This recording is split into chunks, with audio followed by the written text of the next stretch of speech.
In July 1993, a loving mum and keen student with high hopes for the future was reported missing by her husband.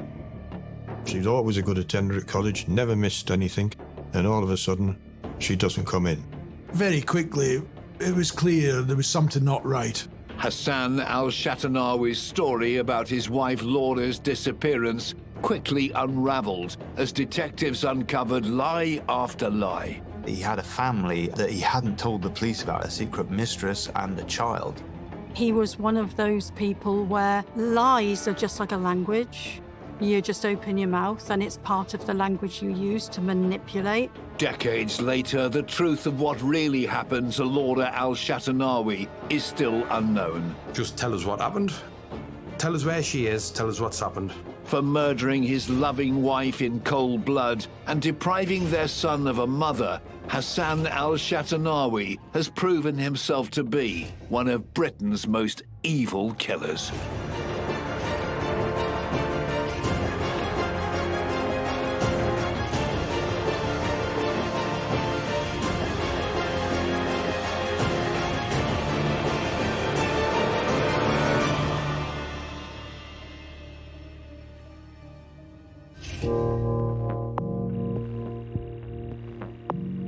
The story of a missing mother in a seaside town like Hartlepool made big waves in 1993. It's quite a small community. Everybody knew what's going on. And at that time, to have a missing mother, it's quite big news. Detectives used every tool at their disposal searching for 36-year-old mother Laura Al Shatanawi. If there's a missing person, the police usually turn to the public to help, and they do that by going through the media. Hassan Al Shatanawi was only too keen to play the role of the concerned husband. We went on the local TV and appealed for help in trying to find where his wife was. Police would have encouraged him to do that as well. Get his face out there, get any witnesses who might not know about Laura going missing, getting them to see this man on the TV. The strategy brought in a flood of calls from Good Samaritans, including several who exposed 37-year-old Hassan Al Shatanawi as a man with many secrets. That was really his downfall when he decided to put his face into the public domain. But the more information we got, the more suspicious you got that this isn't exactly who he appears to be.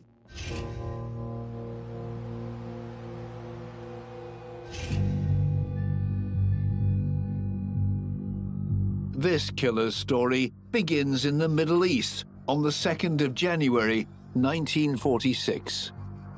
Hassan Isa Salome Shatanawi was his full name, and he was born in Jordan. We don't know very much about his early life, simply that he'd studied medicine. We think he commenced medical school or some sort of medical training on 2 occasions, but never actually took any exams. By 1983, 37-year-old Hassan Al Shatanawi was a postgraduate student in clinical biochemistry living in Cairo, Egypt. He was ready to settle down, and he knew exactly what kind of a woman he wanted to meet.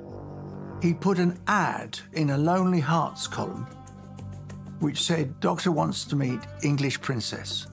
The lady who replied was called Laura May Vaughan. 26-year-old Laura was from the port town of Hartlepool in the northeast of England. She'd been to Cairo before. She liked travelling. And she replied to the ad. Many of her friends actually did describe her as an English rose. Open-faced, warm, gentle. And she goes out to Egypt and they start a relationship. And it all happened quite quickly. She was a very likeable person. Nobody had a bad word to say about Laura. Maybe a bit naive. She wanted love. I think that's what Laura wanted, really, was love. And she thought she'd found it with Hassan.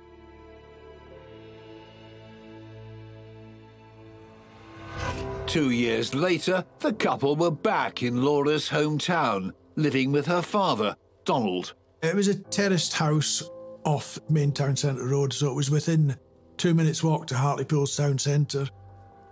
Laura's father described Shatanawi as a real gentleman. It does conjure up a picture almost of this perfect man who had a very strong moral code, and perhaps a gentleman would take control, look after their family. It's quite an old-fashioned term to use. So we get back then to that English princess, real gentleman. This whole relationship appears to me to be presenting as some kind of romantic fairy tale. The couple married, and in August 1985, Laura and Hassan Al Shatanawi welcomed a baby son, Rashid. I was born in Hartlepool. I lived in Hartlepool with my granddad, my mum and my dad. Rashid's earliest memories betray nothing out of the ordinary about his family life. My childhood was a bit like any other childhood, really. You know, played out, went to parties, went to fences at school. I remember me, my mum, my uncle and my auntie all going to Rhodes for the week. I've got some photographs of me, my mum and my dad in Egypt.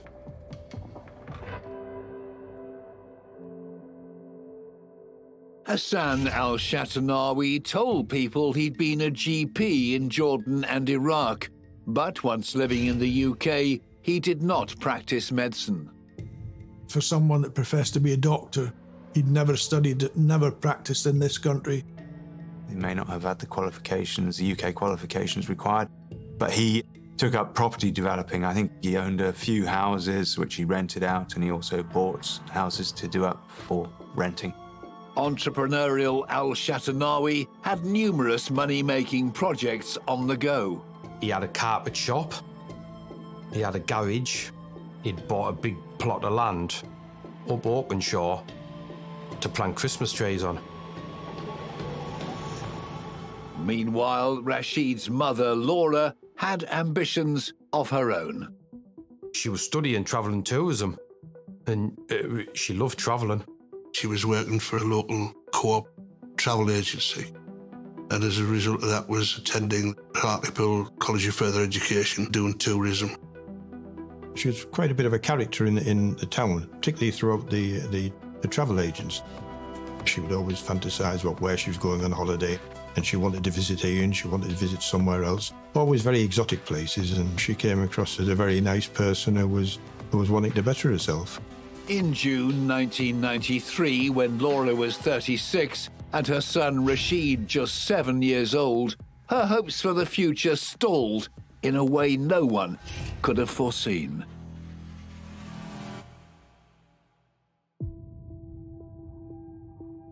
On June the 15th, Laura takes her son Rashid to school and goes off to college to take an exam.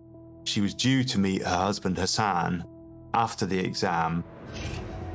According to Hassan Al Shatanawi, Laura never showed up. The last time she was seen by anybody, sitting the exam in the college. Though her car was found parked in its normal spot near the family home, Laura didn't return that night. Hassan Al Shatanawi told her father she was working late. Days passed with no sign of Laura, but when her father and brother inquired about her whereabouts, Hassan Al Shatanawi told them not to worry. He said he was concerned she hadn't come home, but he wasn't concerned about her safety. He believed she'd gone on holiday and would return very shortly. She's gone away to Egypt or wherever, or somewhere in the Middle East, and I've never heard from her, and I don't know anything about it. No one doubted that Laura had the travel bug, but the idea of her taking off alone seemed unlikely. My mum always took me no matter where she went. I was always with her. So it was just out of character, her supposedly going on holiday without me. Weeks passed, and Hassan Al Shatanawi received no phone call, no postcard, no contact at all from his wife. Laura's friends and family were very concerned about her suddenly disappearing, even with his story about this impromptu holiday, and they were pushing him to say, you've got to report her missing. But he resisted that. He really, really didn't want to. On Thursday, the 8th of July, 1993, Hassan Al Shatanawi finally reported his wife missing. With over 3 weeks having passed since she vanished, the police would have their work cut out to follow her trail.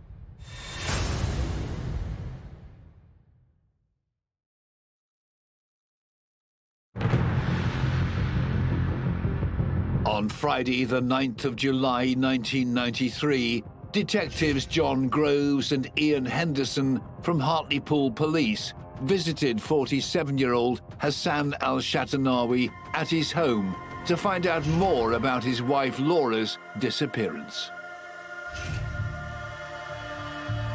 We interviewed Hassan and took a lengthy statement of him to see what his account of Laura, lifestyle, how they'd met. He was very plausible, very polite, and he was never disrespectful, and he never talked badly of Laura. He thought that she may have gone on holiday, although when questioned, she'd never ever been on holiday with anybody else before other than the family. She'd never spent a night away from home before. This was not the only thing that stood out for the CID officers. It wasn't as demeanour you would expect of somebody whose wife was missing. He was very calm. There was no tears. There was no such sense of urgency in what he was telling us. The alarm bells were ringing. Detectives began the methodical process of searching for 36-year-old Laura. We wanted to put the bigger picture together. You start back at the beginning, and the beginning's always where she lived with her husband. The house was searched with consent of Hassan and the father. They went to local travel agents. If you were going to buy a ticket somewhere abroad, you would be doing it through a travel agent most likely, and there was nothing to suggest that they could see that Laura had gone abroad. There's no evidence that her passport has been used. There's no evidence that her bank cards have been used. There's no evidence of her leaving any port in the British Isles. So where is she? The police could not find anyone who could say with certainty they had seen Laura since the 15th of June. So all sightings or all of a normal activity ceased on that particular day. Very quickly, investigators realized that something was very wrong. She's left her son behind, which isn't normal. There's nothing to suggest that she would disappear. Clearly, there's something untoward, and there's no doubt about it that Laura Shatanawi come to some harm, and it was a matter of finding out what harm that was and who was responsible.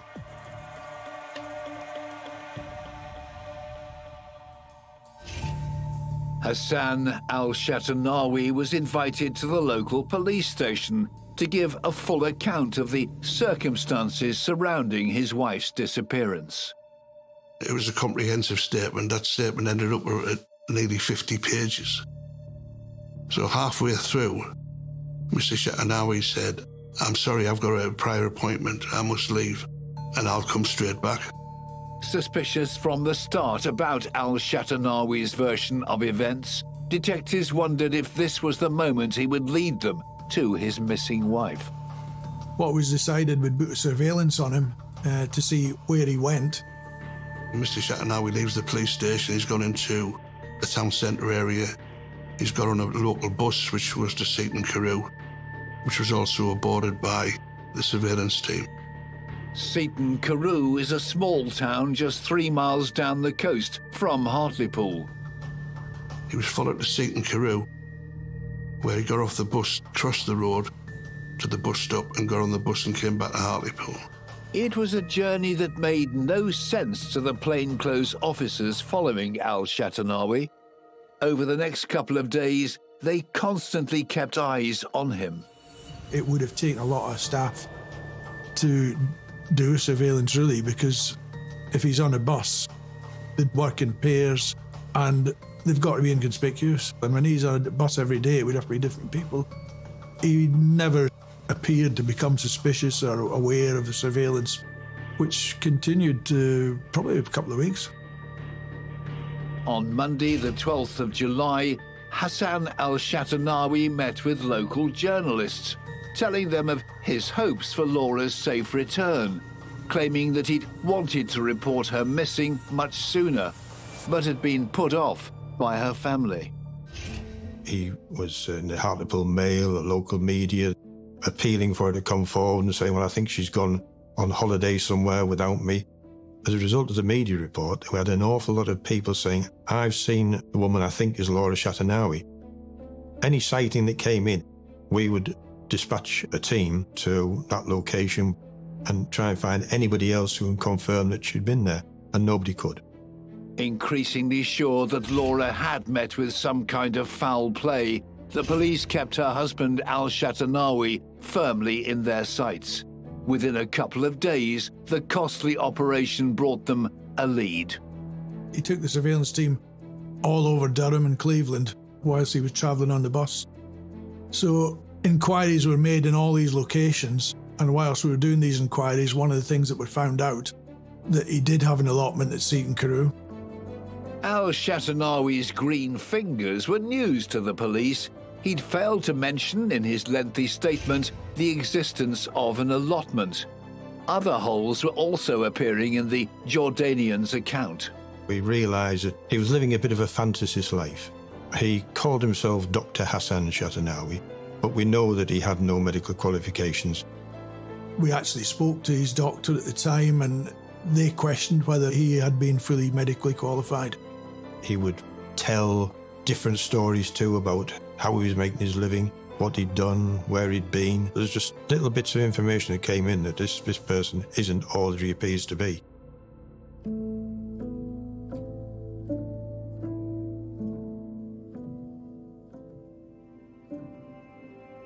The secret allotment seemed like a promising lead in Laura's disappearance. Detectives thought it might explain Al Shatanawi's fleeting visit to Seaton Carew the day they started following him. The surveillance team noted that he was interested in what was going on in the allotment when he went past.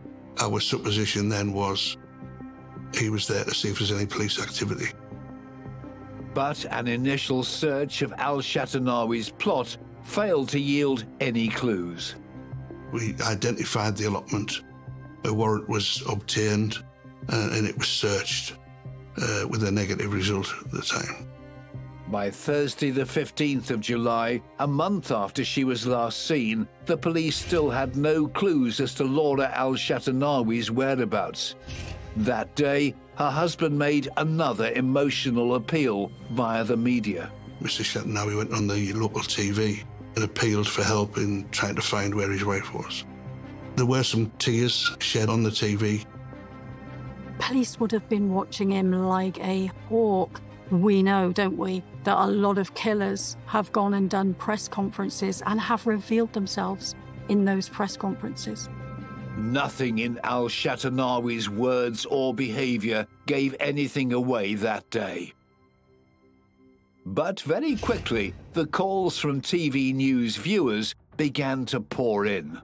People started contacting the incident room to say that I know this person, but they don't call him Hassan Shatanawi. I know him as something else. He used to say he doesn't drive. Somebody else came in and said, I've seen him driving this car. And so the more information we got, result of him putting himself in the public domain, the more suspicious you got that this isn't exactly who he appears to be.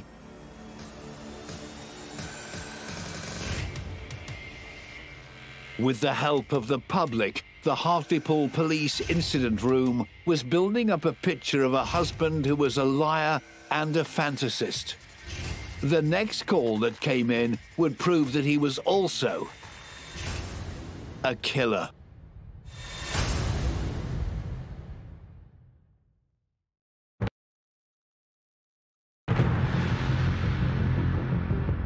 After Hassan Al Shatanawi's TV appeal for the safe return of his missing wife Laura on the 15th of July 1993, a local tradesman called the incident room at Hartlepool Police.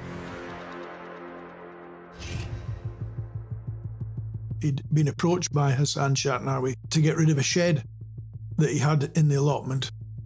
He'd said, that chap there, he paid me an amount of money to take the shed away and burn it.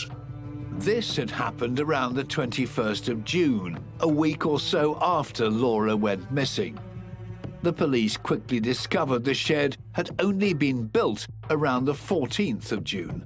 The shed had cost, quite a sum, £250. The shed was brand new. It had no windows in it, just a door.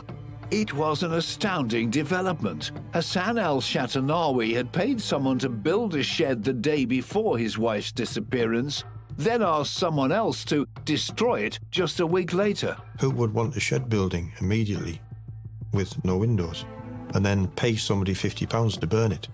That's just not normal.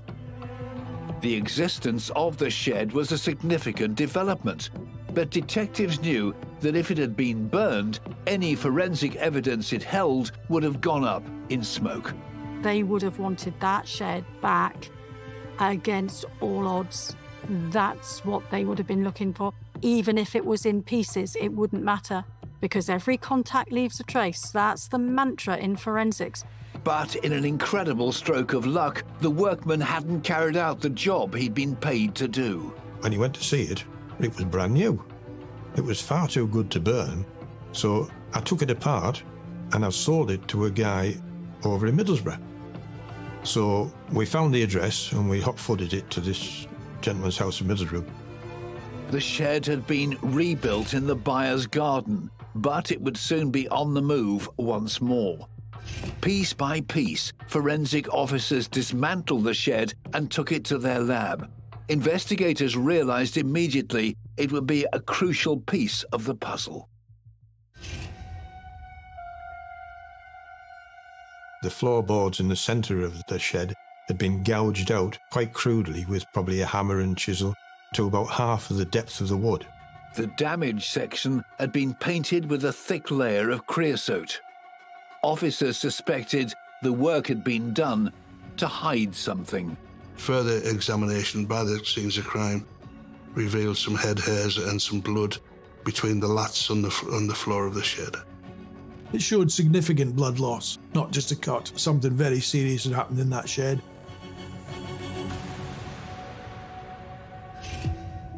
Within a week, a brand new shed had been built, stained with blood, painted and dismantled. It was a turning point in the investigation, one which dashed any hopes of finding Laura Al Shatanawi alive.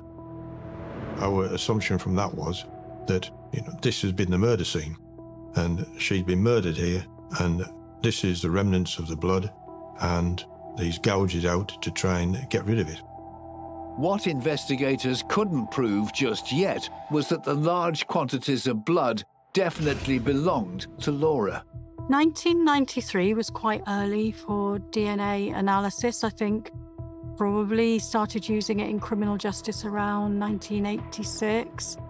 Attempts to extract a DNA profile from the strands of hair found in the crevices of the shed floor were unsuccessful. But while efforts continued, detectives felt they had enough to bring Al Shatanawi into custody. Hassan was arrested. Even then, he was very polite. There was no fear in him or anything like that. Al Shatanawi may have been calm, but for 7-year-old Rashid, already missing his mother, it was a watershed moment. When I first really knew about it was when my mum's best friend come to pick us up from school. That's when the alarm bells started ringing. I knew there was something up, but I didn't know what. And we went back to my mum's friends, and the police were there. I was feeling scared, not knowing what was happening. While Rashid was being sheltered by his mother's friend, his father was denying any knowledge of Laura's whereabouts to interviewing officer John Groves. He answered some questions, and we decided we would produce the photographs of the shed floor. When Shatanawi saw the photographs, he was taken aback. He was visibly shocked, you could see. He didn't think for one moment that the police would ever recover this shed floor that he'd paid a workman to dispose of and to burn. With Hassan Al Shatanawi refusing to answer further questions, the police took their case to the Crown Prosecution Service. The circumstances which we found the shed, the fact that he hadn't reported missing for 23 days when she'd never ever spent a day from home before. All circumstantial, but put it all together, and CPS thought we had enough to charge him, which we did. Charged on the 19th of July with his wife's murder, Al Shatanawi was remanded in custody. In the meantime, the search for Laura's body continued. The recovery of the body was obviously paramount to the investigation. We believe that she was killed in the shed. We don't know where her body parts or body was disposed of. There were several avenues chased. There was a report that he'd dismembered her and he'd taken her to the skips in Stockton. There were stories that she'd been fed to the pigs. People say, oh, because he was a doctor in Jordan, he'd be aware of how to dismember people. It's quite possible he knew how to dismember a body, because the first years at university, if you want to be a doctor, is you actually dissect a body. It was one of many theories the police worked on as they explored every line of inquiry. I don't know whether that's true or not. You do get people phoning in with false stories. And again, you've still got to chase them to see whether they're right or not. Without Laura's body, the police and prosecutors knew convicting Al Shatanawi for her murder would be much more difficult. They were also struggling to identify a motive. I never disclosed anything other than a normal relationship. And as far as he was concerned, it was a happy relationship. The answer, when it came, was a bombshell from an unexpected source. The police found that Shatanawi was actually living a double life. Well, we understood from social services that Mr. Shatanawi had been involved with another woman. Hassan has started a second relationship with a woman whom he met at a bus stop in 1988, and indeed, she becomes pregnant with Hassan's child. In the early days of their relationship, Al Shatanawi told his new partner he was single. Even when he admitted to being married, he insisted it was in all but name. The marriage was effectively over. The other woman had some health problems, and as a result, social services were involved, and they were intent on taking the child from the other woman. Al Shatanawi was faced with his secret child entering the care system, something he could not accept. There was a court case at Leeds Family Court where Shatanawi attended and gave evidence to say that his wife knew all about the affair, knew all about the other child, and he was willing to look after this other child. Neighbours of the Al Shatanawi family would later report that shortly before Laura disappeared, they'd heard an almighty and unusual row coming from the home. Something which may tally with a memory the couple's son Rashid now relives in his nightmares. I just remember me dad, attacking me mum. Then he said about me. So, on one hand, he could be this nice, caring person. Then on the other hand, he could be a psychopath. But luckily, I only saw him do it the once. In hindsight, Rashid wonders if this was the day Hassan Al Shatanawi's two worlds collided, when Laura found out about her husband's mistress. I think that's why my mum died that day, because I think she might have found out what had happened. A couple of days after the alleged fight, Laura disappeared. 2 days after that, Hassan Al Shatanawi met with his lover and a social worker to say he was ready to move in with his second family. The thoughts of the investigating team were, well, what was this motive? It is quite possible that it had come to the point where Laura had to know. And it's quite possible that she decided to leave him at that point. If he killed his wife, he's still got both his sons. It tells us an awful lot about Shatanawi's mindset. Having custody of those boys meant more to him than anything else. The women were expendable, disposable. These were his sons.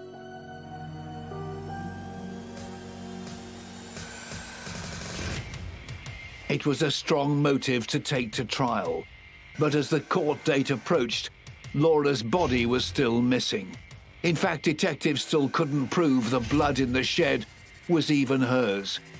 Would they be able to convince a jury that Hassan Al Shatanawi was a cold-blooded killer?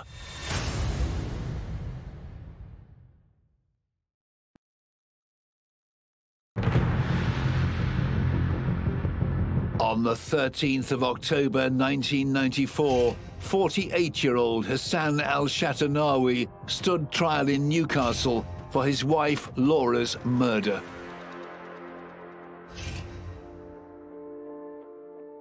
The trial was at Moot Hall in the centre of Newcastle. It was the old Crown Court building. Moot Hall is a traditional, old-fashioned Victorian court. It's how everybody imagines a Crown Court to be from the olden days. It's quite daunting, really.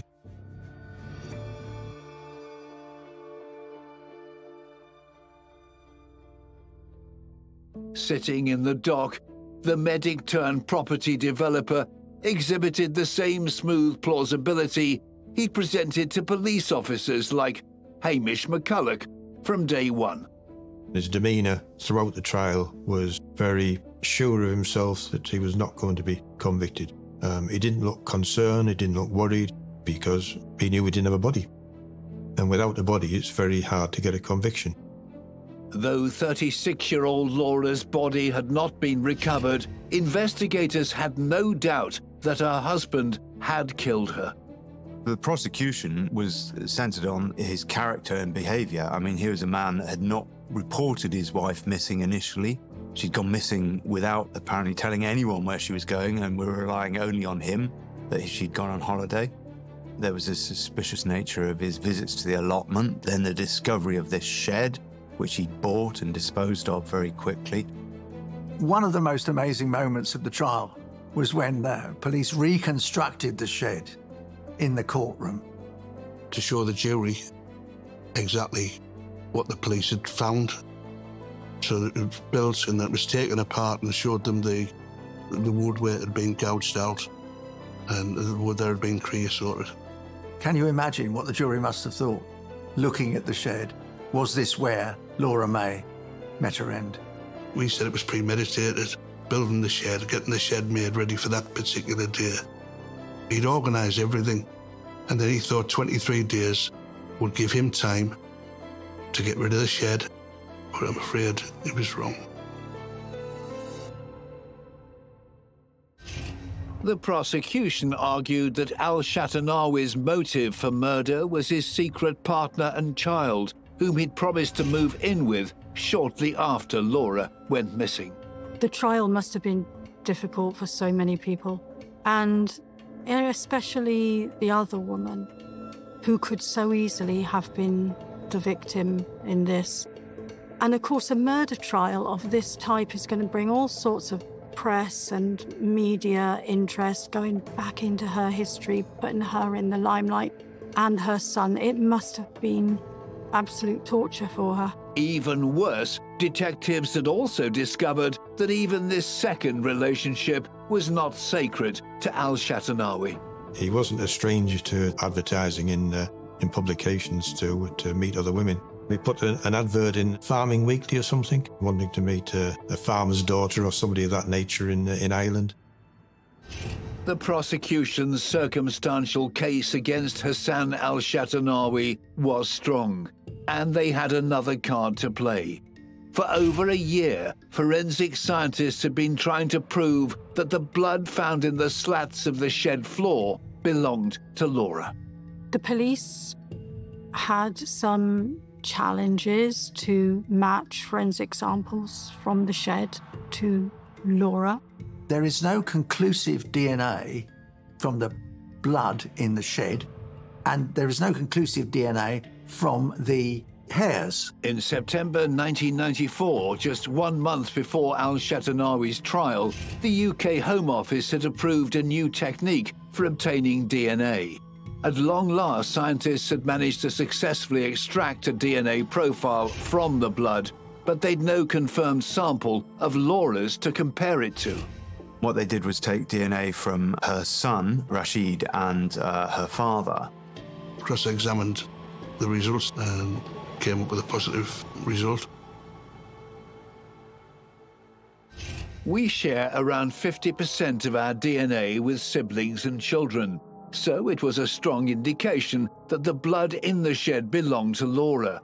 Neither Rashid nor his grandfather had ever been inside the shed. But the prosecution wanted to be even more sure. They asked Laura's father for mail she'd sent him, and he found something from 5 years earlier. Laura had sent a postcard home to her parents from a holiday she'd taken in Malta, and she'd licked the postage stamp.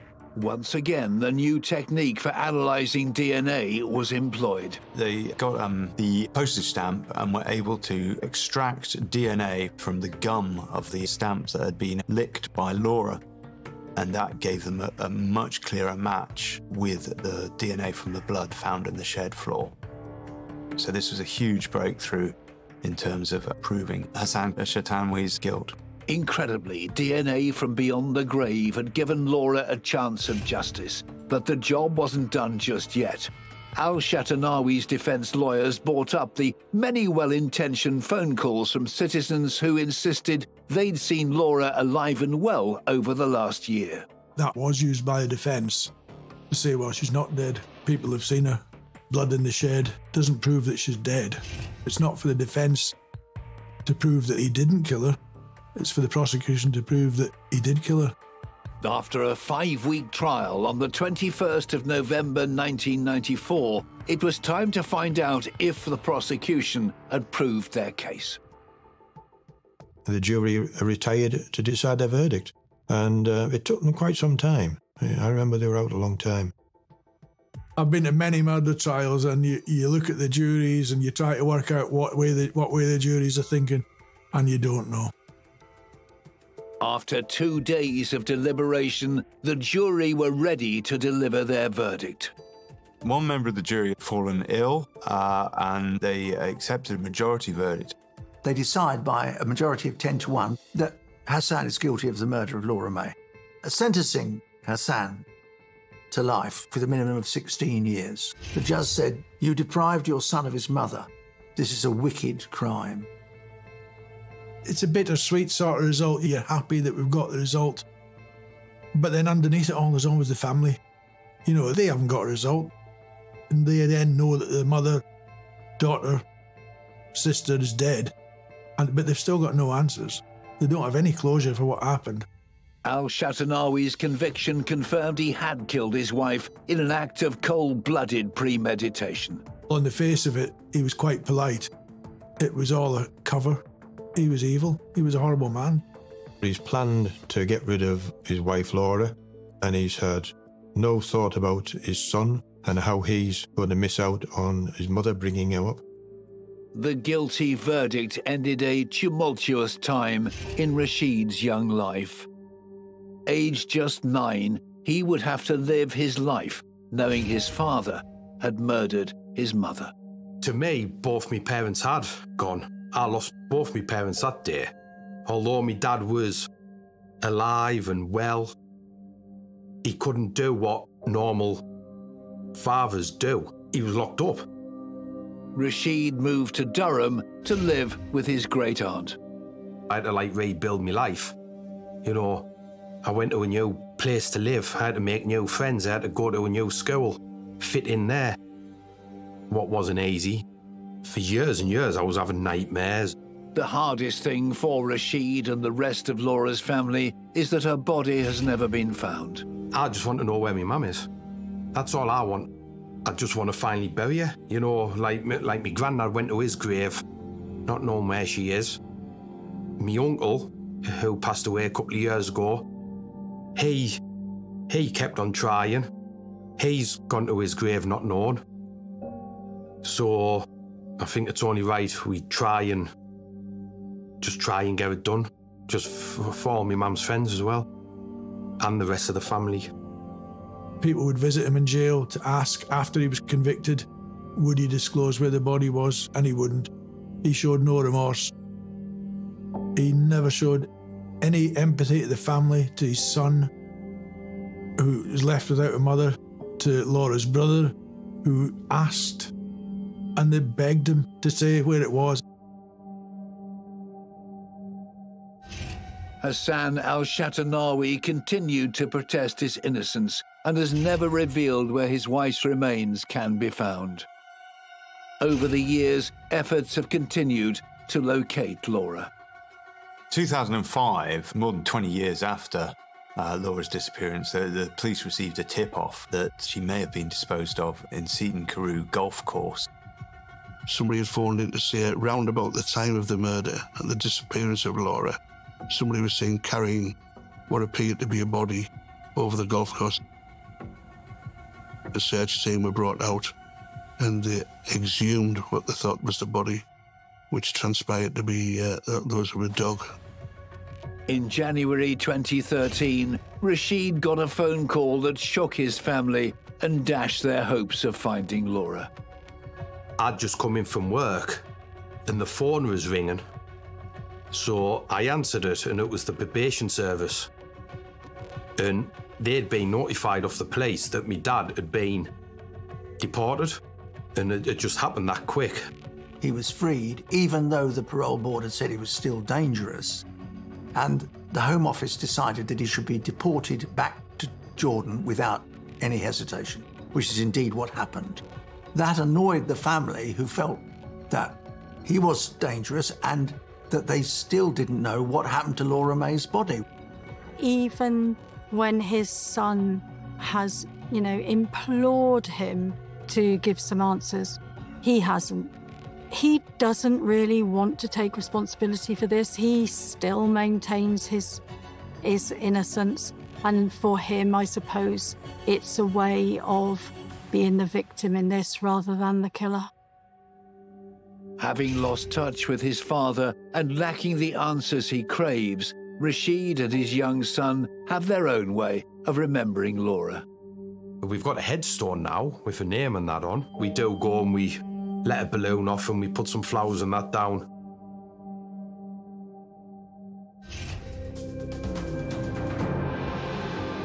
In 1983, Laura Vaughan was a young woman with a passion for travel and a desire to find the love of her life. Just 10 years later, she'd been murdered by the man she'd fallen in love with. An arch manipulator who lied as easily as he breathed. Hassan Al Shatanawi was finally proved to be one of Britain's most evil killers.